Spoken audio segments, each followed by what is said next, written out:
Baik, terima kasih Mas Santo. Assalamualaikum warahmatullahi wabarakatuh. Pemerhati Prosalina, Alhamdulillah, salatu wassalamu ala rasulillah. Dan senang sekali sore hari ini Ovan bisa kembali hadir menemani Anda pemerhati Prosalina semuanya di ruang dengar Anda di Dialog Pakar Islam. Dan di tengah-tengah kita sudah hadir pakar ekonomi syariah, narasumber utama kita, Ustadz Dr. Muhammad Arifin Badri MA. Assalamualaikum Ustadz. Waalaikumsalam warahmatullahi wabarakatuh. Kaifa halukum Ustadz? Alhamdulillah sehat. Gimana antum sehat ya? Alhamdulillah. Keren ya sore ya, kita ini. Ngalah-ngalahin Ustadz ya Ustadz ya. Dandanannya Ustadz ya. Ini mencurigakan. Ada apa ini? Cuaca sore hari ini hujan Ustadz, Oke. sehingga saya harus menikmati turunnya hujan ini alias kehujanan gitu Ustadz ya. Tapi nggak apa-apa, Merhati Prosalina tidak mempengaruhi jalannya diskusi hangat kita sore hari ini insyaallah. Bismillah. Dan sore hari ini sesuai dengan tadi yang sudah sempat diinformasikan oleh Mas Anto, kita akan berdiskusi Ustadz tentang doa agar hutang segera lunas Ustadz ya. Iya, betul. Nah, selama 1 jam ke depan pemerhati Prosalina, untuk Anda yang mungkin ingin bertanya tentang tema yang akan kita bahas atau di luar tema, kita persilahkan di line SMS atau line WA kita di 0873 kali 100.000 atau di line telepon di 0331 336 600. Ya, di satu line telepon aja ya berarti ya, di 0331 336 600. Anda juga bisa bertanya lewat kolom komentar di YouTube Ustadz ya. Karena sore hari ini alhamdulillah kita live di YouTube Pemerhati Prosalina di akun channel YouTube Prosalina Radio. Seperti itu ya. Dan Pemerhati Prosalina, Ovan juga tidak lupa ingin menyampaikan bahwasanya sore hari ini kita masih didukung oleh Grand Amani Ustadz. Betul. Untuk pemerhati Prosalina yang ingin berinvestasi tanah ataupun rumah, bisa dijadikan opsi Grand Amani Kaliurang atau Srikoyo. Untuk informasi lebih lengkap bisa menghubungi Kiki di 0811 301 016. Baik, Ustadz Arifin Badri, kita mulai diskusi kita sore hari ini Baik, di Mas Dialog Sofan. Pakar Islam Ustadz. Tafadhol Ustadz. Baik Mas Sofan ya. Di alhamdulillah wassalatu wassalamu ala Rasulillah wa ala alihi washabihi wa man wala ba'du. Mas Sofan, orang tidak akan bisa membayangkan betapa beratnya dikejar-kejar debt collector, betapa Betul. susahnya galau, gundah memikirkan utang yang menggunung ya. Betul. Sedangkan pekerjaan, usaha mungkin sedang seret, makan tidak enak, tidur tidak nyenyak gitu kan. Selain Pulang itu juga takut, kebutuhan masih terus ada gitu iya, Ustadz. sampai pulang ke rumah pun takut. Tidak pulang kangen, Betul Ustadz. bingung. Ya. Mau kemana lagi? Mau jual aset, tidak ada aset. Mau berusaha berwirausaha, seringkali Tidak ada sudah mentok, apalagi di Betul. era yang semacam ini sedang serba sulit ya. Pandemi, krisis ekonomi dan macam-macam lah hal yang sulit menjadikan banyak orang sekarang, mungkin orang atau sebagian orang sudah sampai pada level frustasi. Iya Ustadz. Ada yang sampai gantung diri, bunuh diri Mas Sofan. Betul. Karena terlilit utang tidak mau membayar. Karena dia sudah kemana saja sudah mentok. Betul Ustadz. Buntu pikirannya. Dia kira bahwa dengan bunuh diri itu selesai masalah. Tidak. Betul. Dia hanya menambah masalah bagi keluarganya. Iya, Dia Ustadz. lari dari masalah, bukannya selesai, tambah runyam Memperburuk masalah masalahnya. gitu Iya. Ustadz ya. Padahal dalam Islam, Iya. Nabi SAW sudah mengajarkan kiat-kiat bagaimana agar kita ini bisa produktif, sehingga utang dapat terbayar, Betul. kebutuhan dapat terpenuhi. Iya Ustadz. Suatu hari ada datang seorang budak. Dalam Islam itu ada namanya mukatab. Mukatab ini nama budak. Budak yang menebus dirinya. Oh iya. Jadi budak itu kan dulu statusnya diperjualbelikan. Betul Ustadz. Tapi dia boleh membuat perjanjian dengan majikannya. Kalau dia bisa mengumpulkan sejumlah uang, ya, maka dia dimerdekakan. seperti Dia itu. menebus ya. Dalam tempo waktu tertentu. Nah, budak ini sampai pada level putus asa, sudah tidak akan mampu bayar. Betul. Padahal dia pengen merdeka agar dia bisa bebas gitu kan. Iya Ustadz. Maka dia datang kepada Khalifah Ali bin Abi Thalib. Waktu itu Khalifah Ali bin Abi Thalib Iya, Ustadz ya. dengan harapan apa? Akan dikasih uang sama Khalifah. Khalifah Ali. Seperti sekarang mau datang ke bupati, mau datang Betul. ke gubernur, mengadukan masalah, barangkali dikasih. Apalagi memang secara hitung-hitungan Iya. Khalifah itu punya punya kewenangan untuk mencairkan dari Baitul Mal. Baitul Mal. Iya. Iya, Ustaz. Sehingga kalau sekedar untuk menebus satu orang tidak sulit. Betul. Tetapi Iya, Ali bin Abi Thalib Mm-mm. tidak membuka keran ini. Kalau ini dibuka maka semua orang yang Semua bermasalah orang yang akan bermasalah berbondong-bondong ke Baitul Mal Iya. minta. Betul, Ustaz. Dan ini tidak mendidik. Mm-mm. Maka Ali bin Abi Thalib memberikan solusi yang lebih jitu. Apa itu, Ustaz? Beliau mengatakan ala u'allimuka kalimat allamanihinna Rasulullah SAW. Sudikah engkau aku ajarkan beberapa ucapan, beberapa doa, bacaan Iya, Ustaz. yang aku diajarkan langsung oleh Nabi. Betul. Aku mendapatkan ini langsung dari Nabi. Iya, Ustaz. Kalau engkau baca, andai engkau itu punya hutang segunung Jabal Sibr. Jabal Sibr itu gunung besar di negeri Yaman. Jabal Sibr. Iya, Jabal Sibr namanya. Itu gunung tinggi ya. Kalau kita mungkin Gunung Merapi lah, Gunung Selamat gitu ya. Gunung Semeru gitu. Argopuro. Argopuro besar itu. Andai utangmu tuh segede gunung itu, Iya. niscaya Allah akan lunasi. Masya Allah. Subhanallah. Maka tentu si budak ini Iya. ya bagaikan pucuk dicinta ulang pun tiba ya. Memang itu yang diharapkan. Iya, Ustaz. Dia merasa tidak mampu bayar utang, Iya. katanya dijanjikan kalau mengamalkan ini, saya kasih tanda kutip di sini, mengamalkannya bukan sekedar membaca, tapi betul-betul menghayati, meyakini dan juga mengamalkan inspirasi yang tersurat dan tersirat dalam doa ini. Doa itu, Ustaz, ya. Apa doanya? Pendek sekali, Mas Sofan. Tidak berbelit-belit, tidak panjang lebar. Allahumma kfini bihalalika an haramika wa aghnini fadlika man siwak. Yang artinya, ya Allah, berikanlah aku kecukupan bihalalika, dengan rezeki halal yang engkau berikan kepadaku, sehingga aku tidak lagi perlu pada yang haram. Wa aghnini bifadlika aman siwak, dan beri aku kecukupan dengan kemurahan yang engkau berikan kepadaku, sehingga aku tidak butuh kepada siapapun, tidak perlu bantuan, tidak perlu pertolongan pada orang lain. Seperti itu. Iya. Boleh diulangi lagi, Ustaz? Allahumma kfini Allahumma bihalalika an haramika wa aghnini bifadlika amman siwak. Jadi beri aku kecukupan dengan yang halal sehingga aku tidak butuh yang haram. Jadikan aku merasa cukup, selalu cukup, berkecukupan dengan apa? Dengan kemurahan yang Engkau berikan langsung kepadaku. Iya. Sehingga aku tidak perlu lagi minta atau mengharap kepada selainmu, ya Allah. Allahumma kfini bihalalika an haramika wa aghnini bifadlika amman siwak. Hadis ini diriwayatkan oleh Imam Tirmidzi dan yang lainnya. Hadis ini sahih berarti, Ustaz, ya? Sahih, betul. Memiliki nilai-nilai inspirasi yang luar biasa. Bahwa segala kebutuhan kita itu kecukupannya ada di tangan Allah SWT. Betul. Kalau Allah berkehendak, Allah akan berikan kita kecukupan. Sederhana. Kalau Allah berkehendak, Allah akan jadikan kita kaya raya. Iya, Ustaz.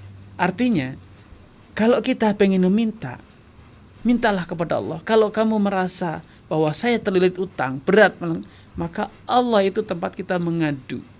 Tempat meminta. Kalau kita butuh harta, mintalah kepada Allah. Allah itu memiliki segalanya. Iya, gitu. Nah, kadang kita itu lupa, Mas Sofan. Dalam hidup kita kadang, saya punya pekerjaan ini cukup untuk ini dan itu, saya punya aset, saya punya relasi yang bisa saya utangi, misalnya saya pinjami. Perhitungan kita akhirnya hanya terbatas perhitungan manusia. Gitu. Sedangkan orang yang kita harapkan tadi itu ternyata dia punya sekian banyak kriteria untuk menolong orang lain. Betul, tidak serta-merta yang datang itu selalu dibantu. Betul. Dia sendiri ternyata juga masih hitung-hitung. Ini untuk cadangan gitu kan.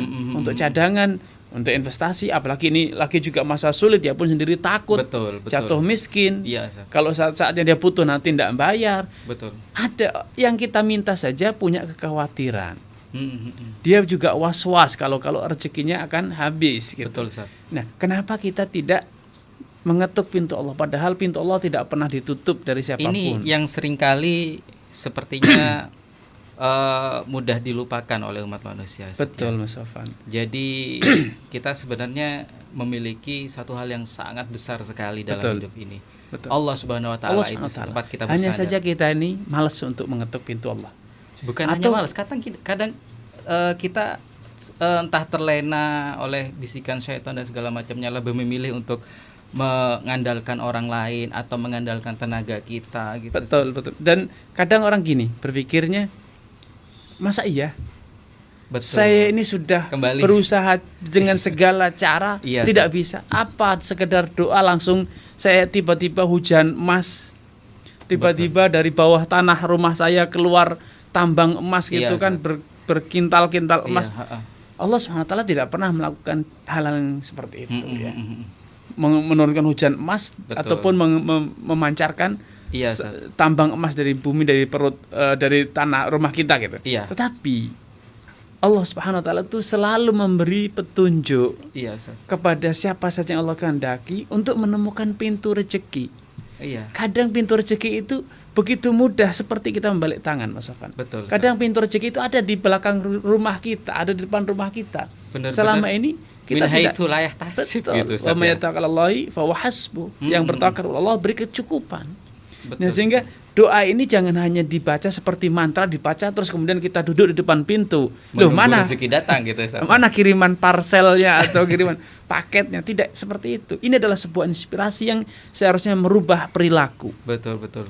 Diiringi Pergi dengan keluar merubah rumah gitu, Ustaz, ya. Iya, merubah perilaku, sikap dan juga persepsi, Iya, mindsetnya. Betul, betul. Karena kekayaan itu diawali dari kekayaan hati, Betul. perubahan dan perilaku orang kaya. Keyakinan diri gitu, Ustaz, ya. Betul. Perilakunya juga harus berubah. Seperti yang kita bahas kemarin itu mengenai ruqyah, Ustaz. Betul. Ya, sama halnya dengan ruqyah yang kita baca ketika kita sakit, ketika kita ada masalah, termasuk hutang ini dengan membaca doa yang tadi sudah sempat kita baca bersama, Ustaz. Ya Allahumma kfini bihalalika an haramika wa aghnini bifadlika amman Siwak siwaka. ini termasuk ruqyah juga, Ustaz, ya. Ya, Doa. betul, doa. Jadi ini adalah sebuah doa sekaligus inspirasi. Bahwa kalau kita ingin mencari sukses, Betul. lupakan yang lain selain Allah Subhanahu wa taala. Nah, Bersandar hanya kepada Allah. Betul. Percaya dengan janji Allah. Sehingga tidak ada pesimis. hasbunallah, Ustaz, ya. Tidak ada pesimis. Iya. Walaupun krisis. Mm-mm. Kemudian juga tidak ada pemikiran untuk mencari cara yang haram.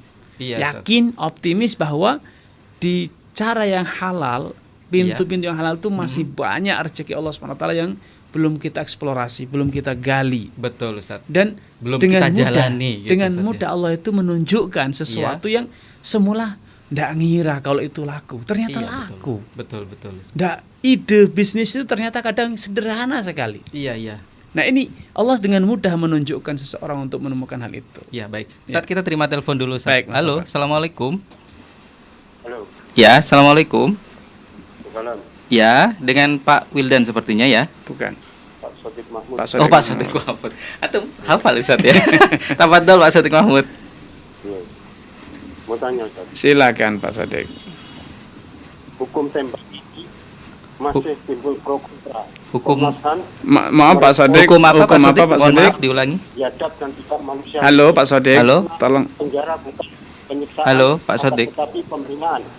Yang kedua, apakah atas kriteria hakim vonis terdakwa bersifat independen? Halo. Kualitatif di bawah law. Sebentar. Sesuai misi penerapan law enforcement dan makan Oh. Siap. Baik, Pak Sodik. Baik Pak Sodik. Baik, terima kasih. Hukum tembak mati, Ustaz. Baik. Jadi Mas Sofan, hukuman itu adalah solusi terakhir untuk menyelesaikan masalah. Iya, punishment. Iya, itu terakhir sudah. Ketika Betul. sudah tidak bisa dibina, Iya. maka dibinasakan, itu semangatnya. Iya, Ustaz. Nah, orang yang membuat kerusakan, kekacauan dalam Islam itu ada hukum dibunuh. Ya. Iya, Ustaz. Misalnya hirabah, dia merampok, membunuh, atau dia juga menjadi membunuh orang lain dengan sengaja. Itu dalam Betul. Islam memang dihukum Hukumannya pancung juga ya, dihukum hukum mati, Ustaz, Nah, para ya. ulama berbeda pendapat cara menegakkan hukum mati dalam Islam. Kalau pelanggarannya itu adalah berupa membunuh orang lain, Betul. dalam mazhab Syafi'i dikatakan dibunuh dengan cara dia membunuh. Kalau dia membunuh dengan ditusuk dengan pisau, dia tusuk lagi dengan pisau. Iya, Ustaz. Kalau membunuh dengan cara disetrum dengan listrik, dia setrum lagi dengan listrik. Itu dalam mazhab Syafi'i. Dalam mazhab Hambali, pembunuhan kisos itu hanya dilakukan dengan memenggal kepala dengan pedang ya. Iya, Ustaz. Nah, kalau orang itu melakukan pembunuhan, maka dalam mazhab Syafi'i dilakukan dengan cara yang sama. Nah, ada yang namanya hukum ta'zir.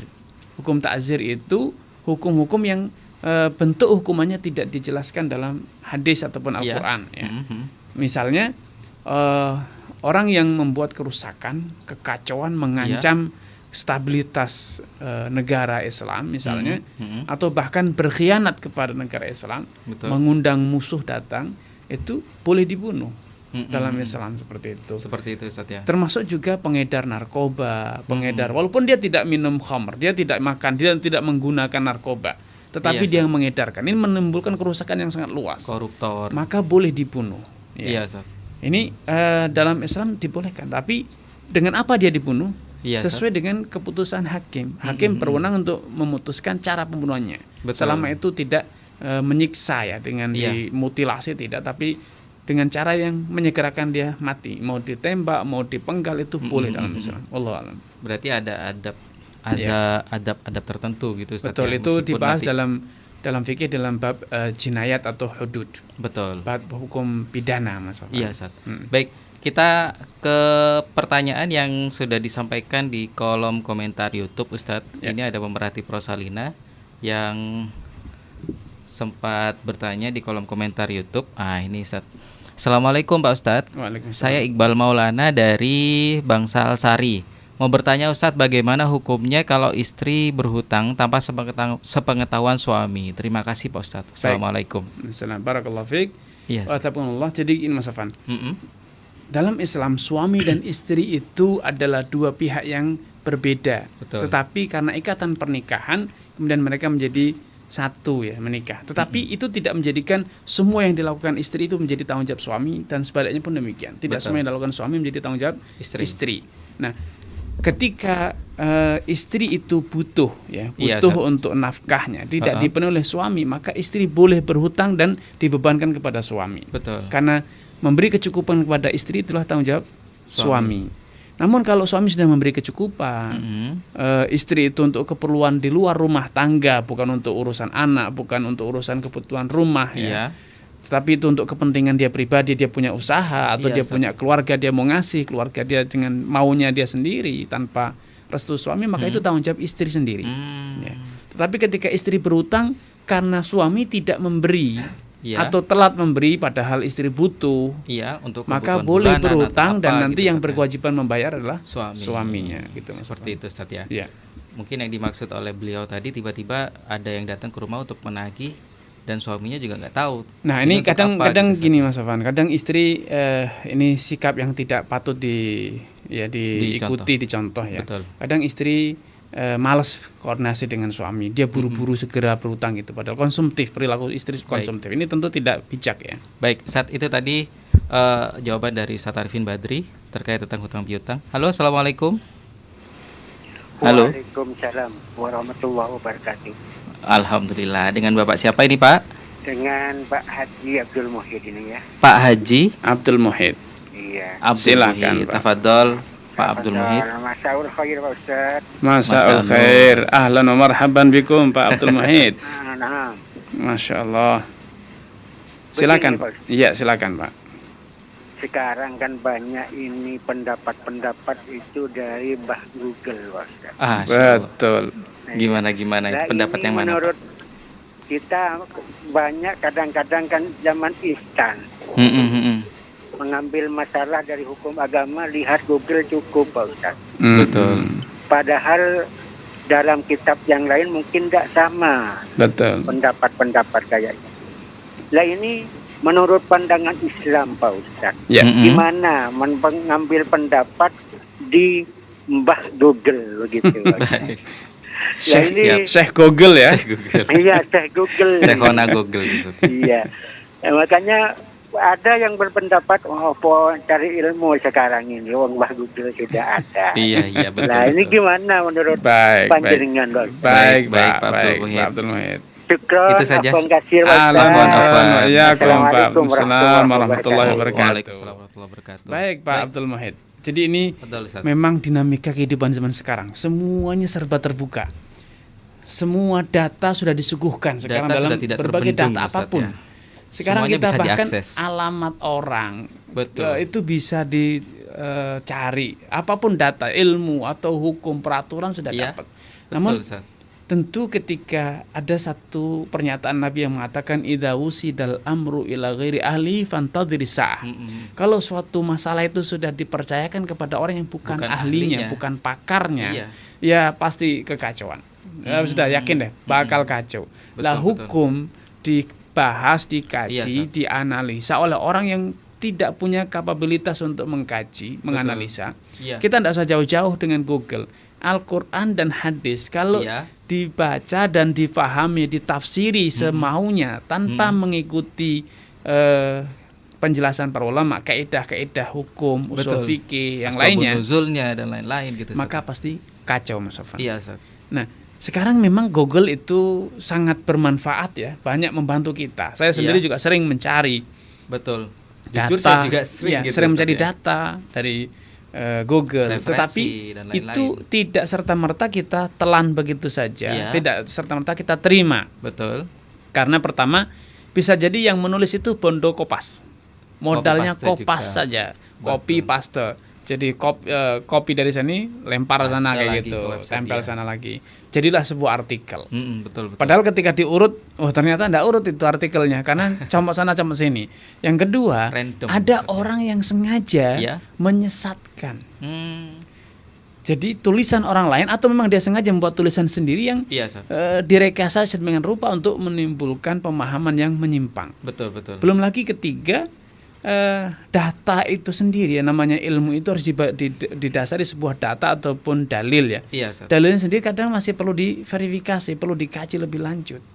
Sehingga ini membutuhkan keahlian ya. Kalau kita dalam literasi para ulama dulu, mangkana kitabuhu syekhu fa khata'u aktsar min sabi. Orang yang otodidak, syekhnya itu adalah kitabnya. Jadi tidak punya syekh dia. Dia baca kitab sendiri. Maka sudah bisa dipastikan bahwa salahnya lebih banyak dibanding benernya. Karena benernya itu karena kebenaran, kebetulan benar, kebetulan betul. Salahnya memang tidak punya kapabilitas untuk itu. Dan tentu ini tidak betul ya. Walaupun dalam hal yang sudah jelas kita bisa. Dan alhamdulillah sekarang ada web-web yang dikelola oleh orang-orang yang memang kapabilitasnya tinggi. Betul. Ya, membuka layanan konsultasi, membuka layanan untuk diskusi. Ya ini perlu kita bedakan. Tidak semua web seperti itu. Wallahu a'lam. Baik, itu tadi untuk Pak Abdul Muhid Ustaz ya, terkait Mbah Google atau Syekh Google. Kita kembali ke pokok pembahasan kita, diskusi kita Ustaz, tentang doa agar hutang cepat lunas. Nah, sekarang pertanyaan saya Ustaz, bagaimana membagi pos biaya bulanan dari dana rutin yang kita terima Ustadz ya setiap bulannya, untuk hutang berapa persen, untuk kebutuhan hidup kita berapa persen, dan lain-lain berapa persen. Apakah memang ada tuntunannya Ustadz seperti itu dalam Islam? Saya kembali kepada hadis tadi, Allahumma kfini bihalalika. Ini ada satu pelajaran penting bahwa yang perlu dikejar, diburu, diupayakan dengan sekuat tenaga adalah kifayah. Kecukupan. Jadi kapan seorang dikatakan cukup? Kalau kebutuhannya sudah terpenuhi. Kebutuhan itu ada primer, sekunder, tersier. Nah, kita harus memenuhi skala prioritas. Kifayah itu, makanya Umar bin Khattab mengatakan maqalla wa kafa khairun mimma katsara alha. Sedikit tapi mencukupi kebutuhan lebih baik dibanding banyak tapi menjadikan kita sibuk, menjadikan kita lupa, lalai daratan. Nah, sudahkah yang kita dapat itu bisa memenuhi kebutuhan primer, sekunder terpenuhi, tersier terpenuhi? Atau kita ingin foya-foya, kita ingin trendy istilahnya, mengikuti gaya hidup. Ya, ini penyakit kalau sudah itu arahnya. Nah, apa yang kita dapat misalnya gaji seorang karyawan? Harusnya kita duduk dengan keluarga kita. Kita petakan kebutuhan kita apa saja nih, makan, minum, berpakaian, rumah, biaya untuk rumah itu ada listrik, ada telepon, macam-macam gitu kan, ada air, ada gas, itu kebutuhannya. Kita petakan, kita data. Ini kebutuhan kita pokok adalah 2 juta. Ya sudah, 2 juta ini jangan disenggol, jangan diutak-atik. Itu kebutuhan primer. Selanjutnya sekunder kita apa? Kita petakan bersama. Kalau sudah penuhi, kita masih butuh 1 juta lagi, 3 juta. Untuk kebutuhan primer dan sekunder yang itu akan rutin terus Iya, menerus. Ustaz. Nah, ini harus dilakukan. Betul. Nah, selanjutnya kalau itu sudah terpenuhi, kita akan tahu petanya. Kita masih punya sisa berapa uang kita Iya, untuk Ustaz. keperluan. Nah, kadang kita itu tidak tahu tentang kebutuhan kita sendiri. Betul, Ustaz. Akhirnya keperluan untuk pulsa besar sekali, keperluan untuk modis besar sekali, beli baju, dia masih punya baju, dia beli. Betul, Ustaz. Panci masih ada bagus, Dia perabot beli masih yang bagus, dia beli yang baru. Kenapa? Betul. Ini model Ini yang terbaru, tren. ini tren, ini lagi Pancinya in. panci model beda gitu. Kemudian setelah dibeli pun ternyata di pajangan. Nggak dipakai. Eman-eman masih baru nggak dipakai. Bazir, Loh, Ustaz, ya. buat apa? Mm-mm. Makanya saya larang keluarga saya untuk beli merek-merek tertentu. Katanya apa? Ujung-ujungnya disimpan di pivot di pajangan. Kenapa? Eman mau dipakai, ini masih baru, ini model katanya baru loh. Kalau eman untuk jangan dibeli. Kalau eman kita beli itu untuk dipakai, bukan untuk dipajangan. Nah, kebodohan kita adalah pajangannya panci, piring, itu salah. Siap. Ya. Ustadz, kita banyak PR, mudah-mudahan bisa terjawab semua Ustadz ya. Siap. Tidak tersisa sampai edisi kita yang akan datang. Assalamualaikum Ustadz, ini pertanyaan dari WA Ustadz ya. Saya Bu Ida di Jember Ustadz. Saya punya saudara hanya baik dengan saya kalau saya memberinya hadiah Ustadz. Oke. Dulu saya rutin memberi karena saya juga karena sekarang saya dalam kesulitan, sekarang saya jarang memberi seperti itu Ustadz. Begitu ada saudara lain memberinya hadiah lebih besar, maka lantas saya digibahi habis-habisan Ustadz. Aneh ya Ustadz ya, satu keluarga itu kompak seperti itu. Sikap saya harus bagaimana Ustadz? Karena selama ini saya hanya diam, walau hati sebenarnya sakit banget Ustadz. Terima kasih. Ibu Ida, Assalamualaikum. ya Ustadz. Mas Sofan, ada satu pepatah atau pernyataan orang Arab, bahkan yang disebut oleh Imam Ghazali dan yang lainnya, mengatakan istaghni 'anin nasi takunu nadhirahum. Apa itu Ustadz? Selalu bersikap tidak butuh pada orang.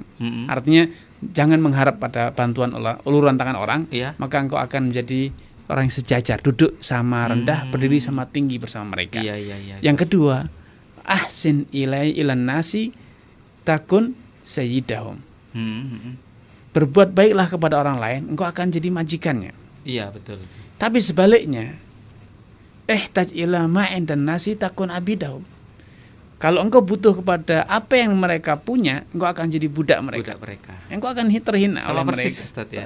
Betul. SMS Dan yang itu wajar Ibu Ida, bahwa Ustaz, ketika ibu berbuat baik kepada orang itu masya Allah baik gitu. Iya, karena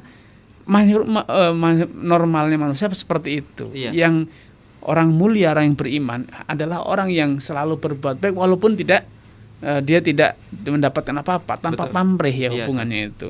Menyambung silaturahmi walaupun tidak pernah memberi ataupun tidak pernah mendapat apa-apa dari mereka. Itu hanya orang yang betul-betul beriman. Iya, Ustaz. Yang ibu keluhkan itu pertanda manusia normal, manusia biasa. Minim iman. Itu adalah normalnya manusia. Iya, Ustaz. Tetapi minus iman. Betul. Andai beliau itu beriman, maka tidak seperti itu. Maka solusinya kalau Ibu Ida tidak ingin seperti itu, ajak saudara itu belajar agama. Iya. Kenalkan terhadap agama Islam, iman kepada Allah, hari akhir, ikhlas, sadar untuk menjalin silaturahmi, betul. tanpa pamrih, ya. Hidup selalu ingat diawasi oleh Allah Subhanahu wa taala, atau yang disebut dengan muraqabah. Betul. Ya, jadi walaupun tidak berbuat baik, dia akan terus berbuat baik karena kita punya kewajiban yang berbeda-beda. Betul. Ya, tanggung jawab yang beda. Mas Sofan tanggung jawab pada saya beda. Saya tahu dengan Mas Sofan berbeda. Hakul muslimi alal muslimi sittun. Hak setiap muslim atas muslim lain itu ada 6. Ada 6. Ya, salah satunya adalah kalau ketemu salam kepada mereka, ucapkan salam. Jangan loh dia tidak mau salam, saya juga tidak mau salam loh. Jangan gitu. Dia mau salam atau tidak mau salam, ucapkan salam karena itu hak dia. Betul. Masalah dia berbalas itu bukan hak Anda, tetapi kewajiban mereka. Kewajiban dari mereka. Ya, jadi kalau mereka mau menjalankan kewajiban, alhamdulillah. Kalau tidak, Anda tidak berarti boleh berlepas dari tanggung jawab Anda. Kadangkala yang menyampaikan salam itu yang malu ketika tidak dijawab, Ustaz. Nah, inilah lucunya. Kita berbuat baik kok malu gitu loh. Iya. Sehingga kita tidak boleh malu. Jadi jawab, tidak jawab, tidak masalah. Saya dulu banyak pengalaman ya, mengucapkan salam jawabnya nggih gitu loh. Kok bukannya waalaikumsalam? Kalau dijawab lagi ada yang mengatakan ya gitu. Nggih monggo. Nggih monggo loh. Harusnya kan mengucapkan waalaikumsalam, tapi lama-lama teredukasi, akhirnya ikut mengucapkan salam, Mas Safa. Baik. Itu tadi jawaban untuk Bu Ida dari pertanyaannya. Ini dari Yusuf Ustadz. Ya. Assalamualaikum Ustadz, mau bertanya, kalau sholat duhur kan ada sholat qobliyah dan ba'diyah Ustadz. Ya. Bagaimana dengan sholat Jumat yang notabene pengganti sholat duhur? Apa juga ada Baik. sholat sunnah qobliyah dan ba'diyah juga Ustadz? Baik, untuk ba'diyahnya selesai. Ini sepakat ada sholat Ba'diyah. ba'diyah Jumat. Sedangkan Qobliyah, qobliyah Jumat ini terjadi perselisihan pendapat di kalangan Masih ulama. ikhtilaful ulama Ustadz. Ada hal yang disepakati Iya. bahwa ketika kita datang ke masjid segera sholat sunnah berapapun boleh. Betul. Ya, berapapun boleh. Karena ketika kita datang ke masjid, pertama tahiyatul masjid ya. Tahiyatul masjid. Kemudian kedua memang ada namanya sunnah mutlaqah. Itu tidak ada masalah. Yang jadi masalah ketika kita nunggu adzan pertama. Iya Ustadz. Kalau sudah adzan pertama baru sholat sunnah. Itu kan banyak di masyarakat seperti itu. Iya betul. Apakah itu dibolehkan atau ada tuntunannya? Ini masalah yang diperselisihkan di kalangan para ulama. Iya Ustadz. Ya. Banyak ulama yang mengatakan tidak. Kenapa? Karena adzan pertama itu baru ada di zamannya sahabat Khalifah Utsman bin Affan. Di zaman Nabi adzan Jumat itu hanya sekali. Sekali aja Ustadz ya. Zaman Abu Bakar sekali. Di zaman Umar sekali. Baru di zaman sahabat Utsman dibuat 2 kali. Kenapa Ustadz? Karena mungkin Karena umat jumlah Islam semakin penduduk besar. waktu semakin banyak, dibutuhkan untuk mengingat peringatan bahwa waktu sholat duhur sudah dekat. Betul betul. Nah, dengan dasar itulah kemudian mereka mengatakan bahwa berarti tidak ada dong adzan sholat qobliyah karena adzan pertama itu tidak dipraktekkan Nabi tapi di zaman Khalifah Utsman. Iya Ustadz. Dan zaman Nabi adzan itu di saat imam sudah berada di atas mimbar. Namun Imam Ibnu Taimiyah unik ya.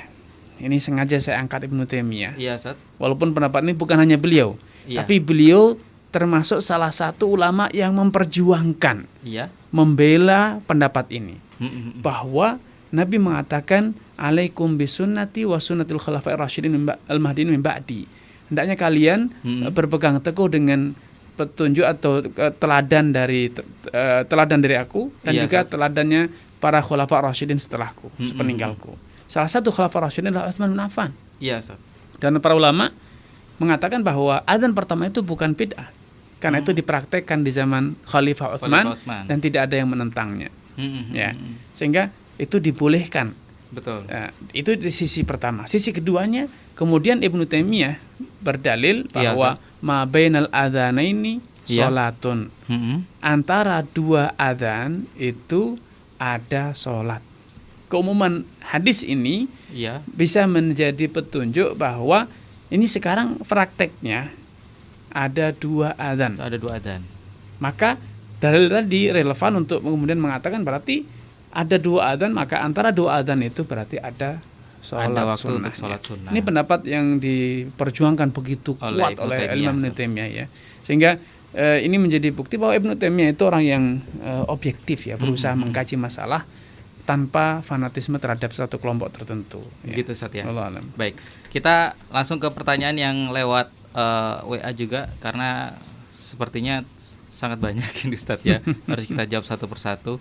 Assalamualaikum Ustaz, mau tanya Ustaz, apakah Isra Mi'raj itu terjadi pada tanggal 27 Rajab? Karena saya tidak pernah menemui hadis yang sahih Ustaz, mohon pencerahannya Ustaz. Baik Mas Sofan. Memang sejarah Isra Mi'raj itu nyata. Betul. Terjadi. Nabi perjalanan dari Baitul Ka'bah ya menuju ke Baitul Maqdis kemudian ke Sidratul Muntaha itu nyata dan disebutkan dalam Al-Qur'an, bukan hanya dalam hadis. Subhanalladzi asra bi 'abdihi lailan minal masjidil haram ilal masjidil aqsa alladzi barakna haulahu ila akhiril ayah. Ya. Sehingga Isra Mi'raj itu nyata. Betul, tidak boleh diragukan. Kalau sampai meragukan berarti sama saja kita meragukan Al-Qur'an. Ya. Namun kapan itu terjadi? Betul. Seperti dalam pertanyaan ini tidak ada satu riwayat yang valid yang disepakati oleh ulama bahwa terjadi pada tahun sekian, bulan sekian, tanggal sekian, hari sekian. Tidak pernah ada.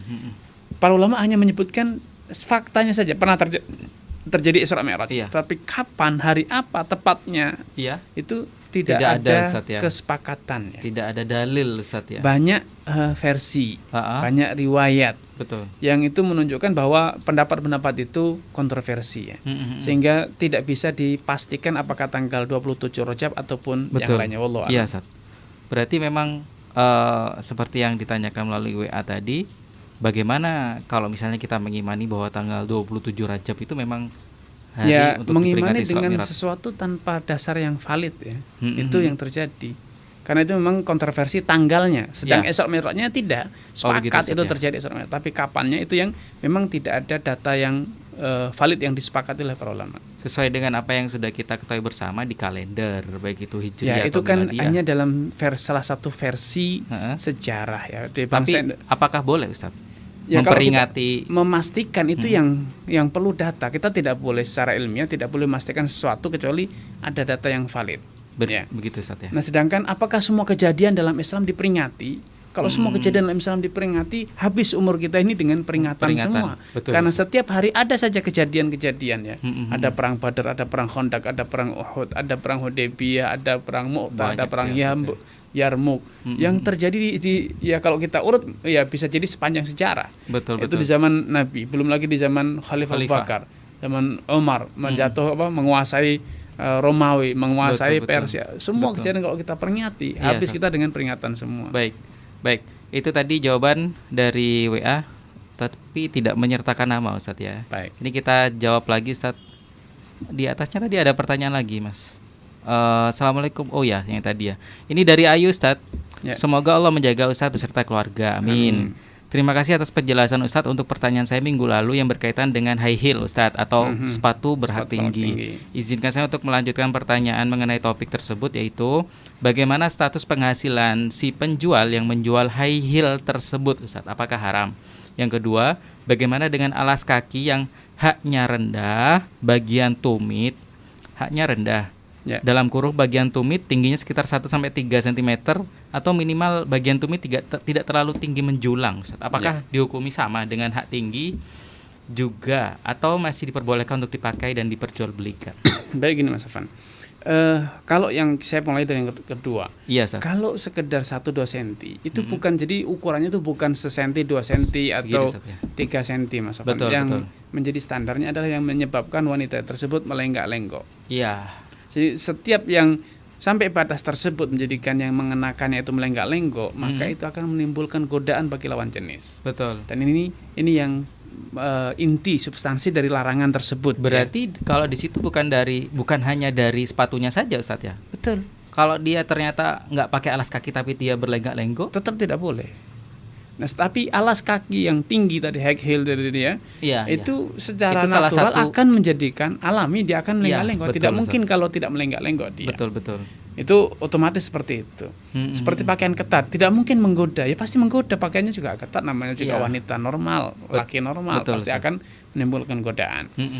Sehingga substansinya bukan masalah pada berapa sentinya, Iya. tetapi pada apakah menyebabkan dia melenggak-lenggok atau tidak. Betul. Yang kedua, Kalau pertanyaan pertama tadi, ya, yang pertanyaan hukumnya ini saya bagaimana, akan Ustaz? siap. Ya, kalau kita sudah tahu itu terlarang, Iya. maka kita tidak boleh berkontribusi, Mas Sofan, ya. Tolong menolong, karena Allah sudah menyatakan wala ta'awanu 'alal itsmi wal udwan. Jangan tolong menolong dalam perbuatan dosa dan kemaksiatan. Betul. Ini adalah salah satu tahapan dari terjadinya perzinahan, perselingkuhan, Betul, karena betul. adanya pakaian yang menjadikan wanita-wanita itu memamerkan aurat, melenggak-lenggok, menggoda lawan jenis. Betul, Ustaz. Nah, kalau kita tidak mau, ya, saya akan memberikan ilustrasi lain. Kalau Bagaimana, kita Ustaz? sudah tahu Iya. bahwa narkoba itu haram, Mm-mm. ya, jangan kemudian kita ikut dalam pusaran lingkaran perputaran Iya, Ustaz. narkoba tersebut, ya.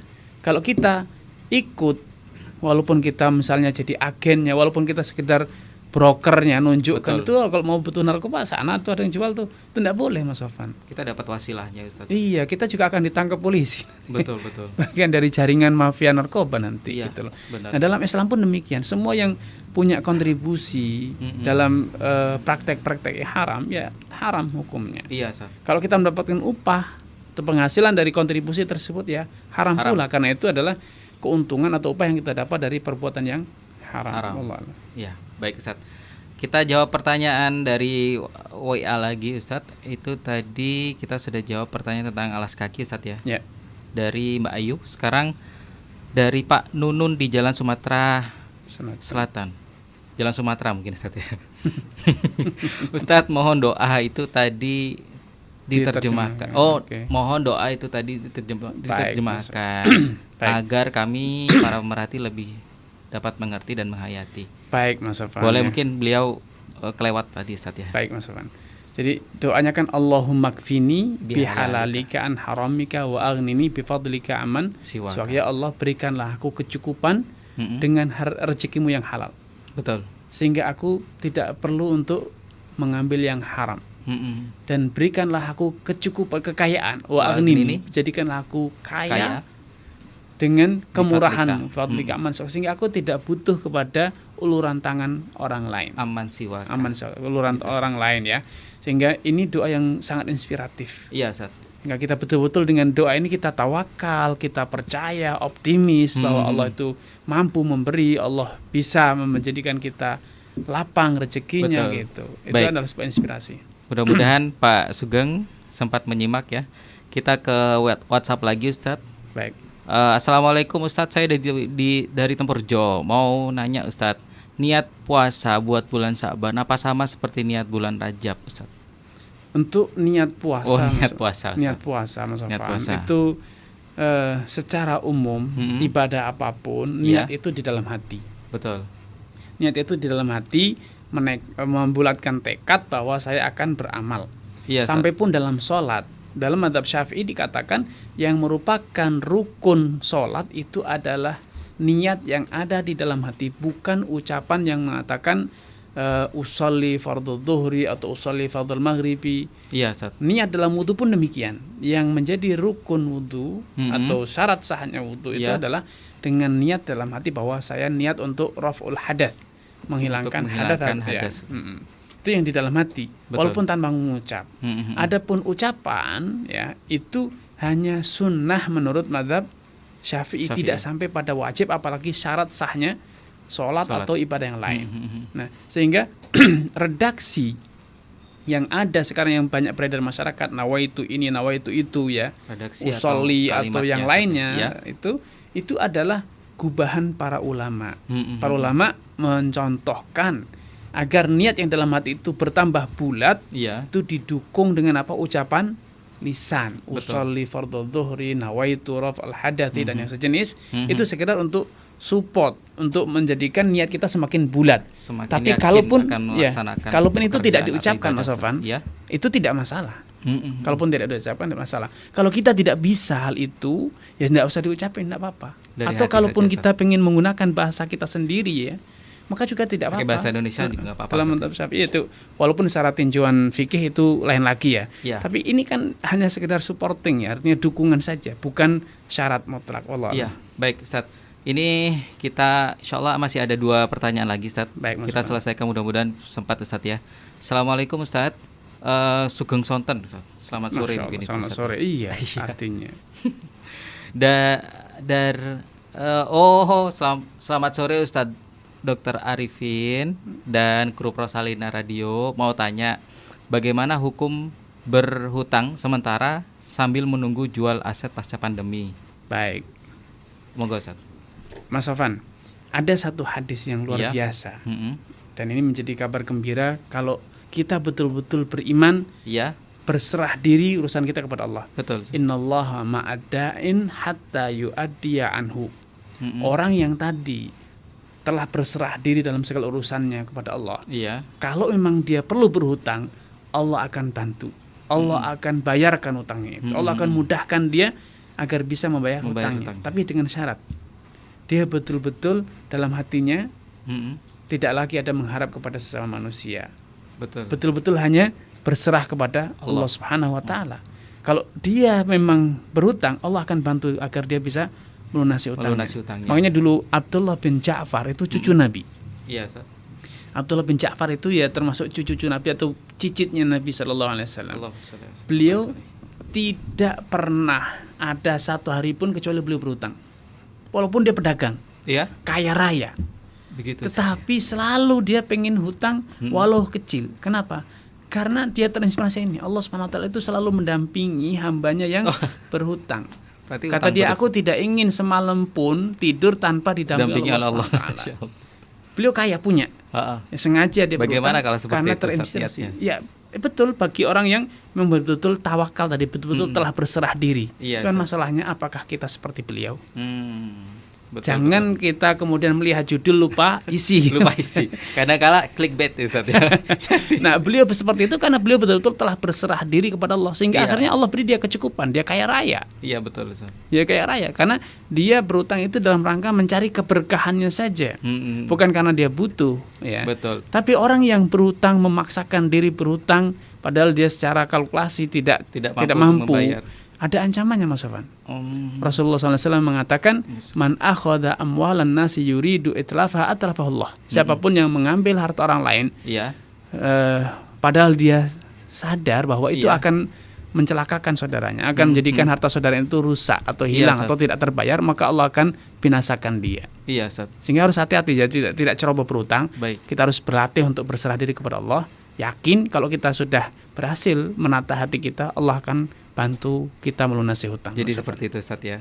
Harus Ya. dilihat motivasi dan maksud serta tujuannya Iya, apa dari betul, Mas cerita atau hadis yang tadi, Ustaz ya. Siap. Ini waktu kita tinggal 6 menit lagi, tapi insya Allah masih cukup satu pertanyaan, Satu pertanyaan lagi, Mas sepertinya ya. Ini kita berpindah ke kolom komentar YouTube. Ini alhamdulillah, insya Allah pemerhati Purwasalina sangat luar biasa antusiasmenya, Ustaz. Assalamualaikum, Ustaz. Saya mau bertanya, Pak Ustaz, apa benar kalau orang punya hutang itu sulit hidupnya, Ustaz? Mohon Baik. kasih pencerahan. Terima kasih. Assalamualaikum. Hutang itu macam-macam, Mas Sofan. Iya, Ada Ustaz. hutang yang sudah sampai level melilit.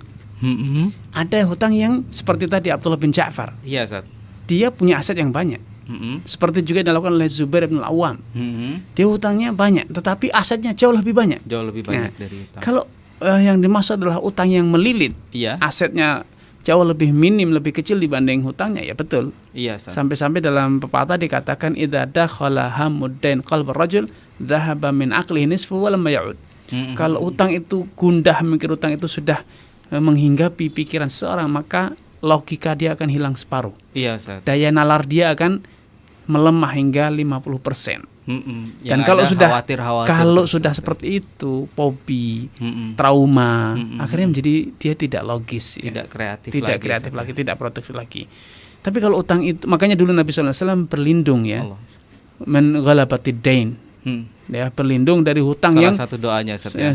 sudah sangat membebani. Tapi kalau utang itu ringan, maka sebagai makhluk sosial berutang itu suatu hal yang wajar. Kadang kita juga berutang, ya, lupa bawa uang padahal butuh. Betul. Ya, saya bayar besok, ya, boleh. Besok bayar dengan niat yang baik. Bukan karena wah, mumpung bisa utang-utang saja padahal dia punya uang. Nah, ini zaman Iya, sekarang ada satu praktek yang sangat buruk, Mm-mm. ya. Memprioritaskan hutang dibanding tunai. Iya, Ustaz. Ini adalah triknya perbankan, rentenir Mm-mm. yang kemudian menjadi budaya. Betul. Eman kalau mau Kan dibayarkan masih bisa diputar. masih gitu, bisa Ustaz, ya. diputar. Nah, ini salah, ya. Selama kita bisa bayar tunai, tunai saja. Iya, Ustaz. Jangan berhutang. Abdullah bin Ja'far berhutang bukan karena dia sayang pada uangnya, tapi karena ingin ngalap berkah dari kebersamaan Allah Kebersamaan tadi, ya. Allah Dia dengan- punya ingin menunjukkan sikap bayar karena dia mampu bayar, ya. Iya. Nah, ini yang harus dibedakan, Mas Sofan. Baik, Ustaz. Ini ada satu lagi, insya Allah mudah-mudahan Oke, Mas Sofan. mudah jawabannya, Ustaz ya. Ini Siap. pertanyaan titipan sih, Ustaz ya. Tadi Baik. sempat ada yang bertanya melalui WA, Ya. langsung ke nomor WA Ovan tadi, Ustaz, KKN ya. berarti ini. Saya baru ingat, Ustaz, mengenai doa karena ini berkaitan dengan doa, Ustaz ya. Siap. Apakah boleh doa itu, ini redaksinya seperti ini, Ustaz. Apakah boleh doa itu yang awalnya mungkin di hadis itu Robbi firli gitu, Ustaz, ya, diganti domirnya dengan nah. Iya, jadi Robbi jamak firlana, gitu, ya. ya, Ustaz. Seperti Allahumma kfina, harusnya kan Allahumma kfini bihalalika. Allah mafini bihalalika. Ya. Jadi Mas Sofan, namanya doa itu permintaan, ya. Permintaan Iya, itu sesuai dengan kebutuhan. Lah kalau Oh, kita oke. berdoa untuk orang banyak, ya jangan berdoa untuk diri sendiri. Oh, seperti Bahkan itu. kalau sampai kita misal menjadi imam, menjadi Iya. khatib, Betul, Ustaz. ya. Biasanya domirnya Menggunakan redaksi doa Mm-mm. tunggal. Iya. Ampuni aku, masukkan aku dalam surga. Amin. Padahal yang mengamini satu masjid. Satu masjid. Ini namanya khianat. Oh, nggak boleh, Ustaz ya. Tidak boleh. Haram hukumnya. Mm-mm. Imam atau khatib ya. Padahal semua itu mengharapkan kebaikan yang sama, tapi ternyata dianya untuk dirinya sendiri. Iya. Allahumma ighfirli, rabbighfirli, dan seperti ini tidak boleh. Ya kalau memang banyak kita mendoakan dan mewakili semua, namanya imam itu berarti kan mewakili semua. Kalau imamnya nggak tahu nggak apa-apa Ustaz ya. Nah, kalau itulah sayangnya ini, kok bisa jadi imam pertanyaannya kalau nggak tahu gitu. Iya. Harusnya menjadi imam itu orang yang sudah belajar agama, memahami adab, etika, hukum, menjadi imam seperti itu Mas. Baik Ustadz, sepertinya beberapa pertanyaan baik dari WhatsApp dan kolom komentar di YouTube insya Allah akan kita jawab untuk edisi utang lagi kita ini. Iya insya Allah, mudah-mudahan bisa nyaur Ustadz ya di edisi yang akan datang. Kita akan catat. Harus tawakal Mas. Betul Ustadz. Pemerhati Proselina mohon maaf karena waktu tidak memungkinkan untuk kita meneruskan kebersamaan kita di diskusi Dialog Pakar Islam kali ini. Ustadz Arifin Badri, closing statement Ustadz, tafadhol Ustadz. Di waktu jadi, tersisa. Baik Mas Sofan, jadi inti substansi dari doa tadi Allahumma kfina bihalalika an haramika wa aghnina bi fadlika amman siwak adalah bagaimana kita merubah perilaku, mindset, pola pikir bahwa dalam segala urusan kita serahkan kepada Allah Subhanahu wa taala.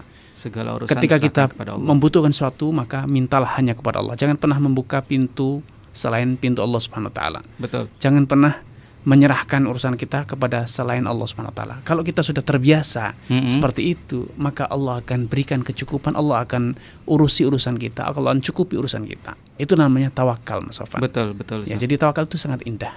Tapi bukan berarti ketika kita sudah meyakini bahwasanya satu-satunya jalan dan pertolongan itu hanya dari Allah, tiba-tiba kemudian malas hanya nunggu di belakang pintu datangnya. Betul. Tidak seperti itu. Itu salah satunya. Salah. Yang kedua mungkin karena hanya mengharap dari Allah, ketika ada orang ingin memberikan bantuan dia tolak Ustaz. Nah, ini salah ya. Kalau ada orang memberi tanpa diminta, ini jangan ditolak. Nabi pernah melakukan hal yang sama kepada Umar. Memberi harta kepada Umar menolak. Katanya beri kepada orang yang lebih butuh. Katanya, maka ditegur oleh Nabi, "Idza ataka syai'un min hadzal mal min ghairi wa anta min ghairi sa'ilun mustasyrifin lahu." Kalau engkau diberi harta tanpa meminta, tanpa mengharap, maka terimalah. Begitu Ustaz ya. Terima, kalau memang kamu butuh gunakan, kalau tidak butuh bisa engkau sedekahkan. Jadi kepada yang membutuhkan sehingga dapat pahalanya kita. Ya, bukan semata-mata karena kita sudah mengamalkan doa tersebut, kita mengharapkan semua pemberian harus datang dari Allah langsung. Tidak seperti padahal itu. Semua itu tetap ada perantaranya gitu Ustaz. Dan juga bukan berarti itu untuk alasan untuk bermalas-malasan ya. Itu justru inspirasi untuk mandiri. Betul Ustaz. Jadi kita mandiri, percaya, menyongsong rezeki Allah Subhanahu wa taala ya. Baik. Alhamdulillah kita sudah sampai di ujung acara di Dialog Pakar Islam kali ini Ustaz. Baik Mas Sofan. Mari kita tutup dengan doa kafaratul majlis Ustaz. Subhanakallahumma wa bihamdika asyhadu an la ilaha illa anta astaghfiruka wa atubu ilaik. Pemerhati Proselina, mohon maaf kalau ada salah-salah kata. Terima kasih untuk kebersamaan Anda dan wassalamualaikum warahmatullahi wabarakatuh. Waalaikumsalam.